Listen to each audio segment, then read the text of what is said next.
বাটিকের কাপড় সৌন্দর্যের দিক থেকে নারীদের মন ছুঁয়েছে অনেক আগে থেকেই। অনেকেরই খুব পছন্দের একটা নকশা হচ্ছে বাটিক নকশা। তো আমি আজকে খুব সহজের ভিতরে সুন্দর একটা নকশা করে দেখাবো। এটা হচ্ছে একটা চুনরি, ঘন চুনরি। এটা আমি লালের ভিতরে কালো করব। তো এই যে আমি এখানে একটা রিংয়ের মতো করে সবগুলো দাগ দিয়ে দিচ্ছি। কাপড়টাকে 4 ভাঁজ করে তারপরে হচ্ছে পুরা কাপড়টা সমান দূরত্ব অনুযায়ী দাগ দিয়ে নিয়েছি। এখন হচ্ছে সুতা দিয়ে সেই দাগে দাগে করে সেলাই করে নেব। সুন্দর করে সেলাই করে নেব। আসলে এটা কিন্তু আমি শুধুই বাসায় পরার জন্য যে তৈরি করতেছি, এটা কখনোই প্রফেশনাল না। প্রফেশনাল করতে গেলে অনেক কিছুই দরকার।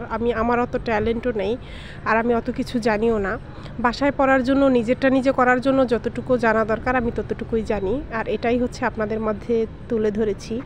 তো এই যে আমি এখানে সুন্দর করে সবগুলো এক এক করে সেলাই করে নিয়েছি। সেলাইয়ের পর কিন্তু আমি যথেষ্ট পরিমাণ সুতা এক্সট্রা রেখে দিয়েছি, যেন টান দিয়ে আমি এখানে ভাঁজটা করতে পারি, বাঁধতে পারি।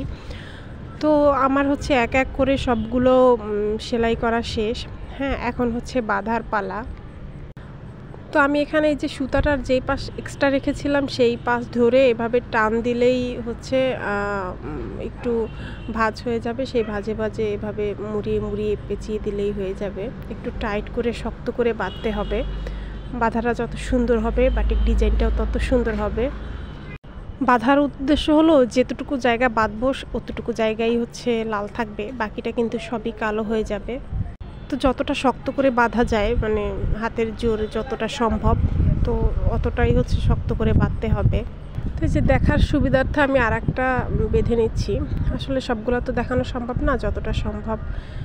তো এই যে সুন্দর করে টাইট করে বেঁধে নিচ্ছি। অনেকেই বলে ভিডিওতে হচ্ছে কমেন্টস করে যে রঙের পরিমাণ কিভাবে কি দিব, কোনটা কি দেব, বেশি হয়ে যাবে কম হয়ে যাবে। আসলে এটা কিছু না। আপনি দোকানে যেয়ে যদি বলেন আমি 3 গজ কাপড়ের জন্য করব, তো দোকানদারই আপনাকে মেডিসিন রং হচ্ছে হিসাব করে দিয়ে দিবে। সেক্ষেত্রে আপনার কোনো হিসাব করা লাগবে না, আপনি শুধু এই যে বাঁধাটা জানলেই হবে। তারপরে যে আমি এখানে নিচের যে ডিজাইনটা, এটা হচ্ছে বেঁধে নিচ্ছি শক্ত করে। নিচের যে ডিজাইনটা হবে, তো অলমোস্ট আমার সবগুলা বাঁধা শেষ। এখন হচ্ছে বিজানোর পালা। দেখেন বাঁধাতেই কিন্তু খুব সুন্দর দেখাচ্ছে, মানে অন্যরকম দেখাচ্ছে।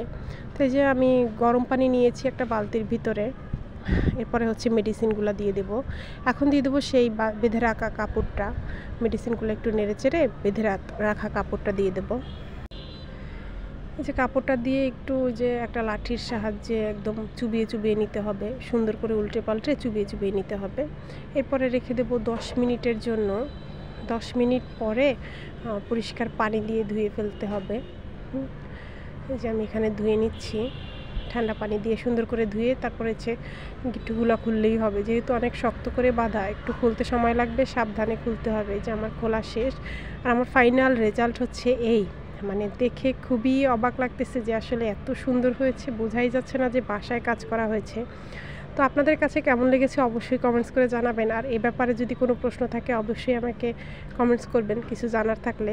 তো এই যে দেখেন নিচের ডিজাইনটাও কিন্তু খুবই সুন্দর হয়েছে, যেটা হচ্ছে মুড়িয়ে মুড়িয়ে বাঁধা হয়েছিল, আর পুরো জামাটা এরকম ফুল ফুল হয়েছে। তো আপনাদের কাছে কেমন লেগেছে অবশ্যই কমেন্টস করে জানাবেন। আজকের মতো টাটা, বাই বাই, আল্লাহ হাফেজ।